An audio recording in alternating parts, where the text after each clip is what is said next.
Խնդրեմ, Ծաղկաձորի գրողների տուն գնացեք, երկու ռուս է աշխատում, մեկը Վալյան, մեկն էլ Արխանգելսկից, մեկն էլ Լյուբան, ընտիր հայերեն են խոսում, մի հատ թողնեմ, որ դու ռուսերեն հետները շփվես,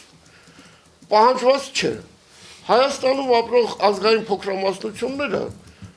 շատ լավ հայերեն գիտեն և շփման լեզվական խնդիր չկա մեր մեջ, հայերի և բաների, բացի դա Հայաստանը այն եթե մի բանով պիտի պարծենա,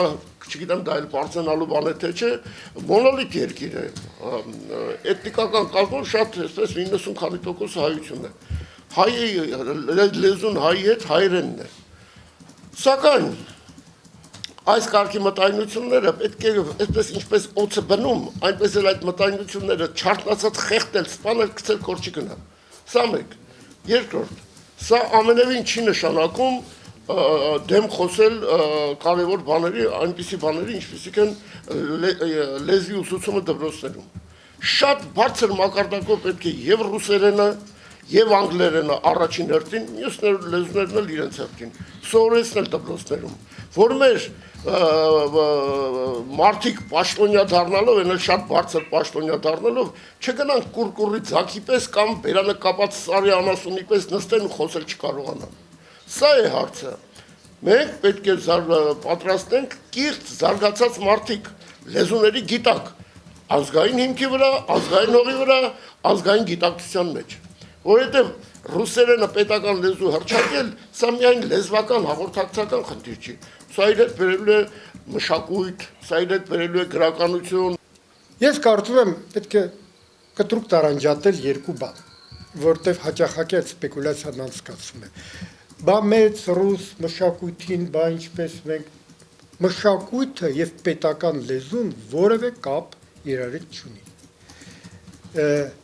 Պետական լեզուն նշանակում է ոչ թե Տոլստոյին ու Դոստոևսկուն ծանոթ լինել և կարդալ ռուսերեն, այլ գրագրությունը պետական մարմիններում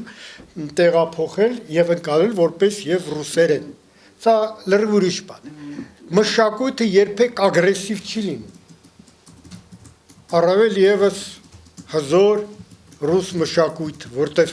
ոչ Տոլստոյն ագրեսիվ, ոչ Դոստոևսկին, ոչ Չեխովը, ոչ Գոգոլը, ոչ Պուշկինը։ Դուք պարտադիր պետք է իմանաք և անգլերեն և ռուսերեն, որպեսզի կարողանաք աշխարհում իմանաք ինչ է կատարում, կարողանաք լավագույն գրականության հետ շփվել, ֆիլմերի, ներկայացումների և այլն և այլն։ Ուրեմն սա լեզվի հարց չի, սա էքսպանսիայի հարց է։ Սա երկիրը ընկալել որպես տարածք, բնակչությունը, որը ապրում է այս երկրում, սպասարկող անձնակազմ, թե ինչ է սպասարկում, մենք գիտենք, զորամաս, կոմունիկացիաներ և սպասարկող անձնակազմը լեզուն չիմանա ում է սպասարկում։ Տրամաբանականը։ Եթե մենք ինքներս վարում ենք այնպիսի քաղաքականություն,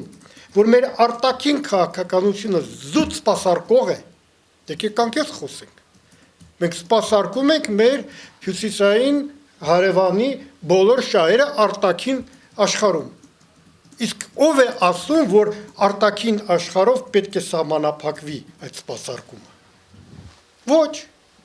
Եթե սպասարկում ես, բարի եղի սպասարկի բոլոր տեղ։ Չէ որ դու կամավոր քո վրա վերցրել ես սպասավորի կոչումը։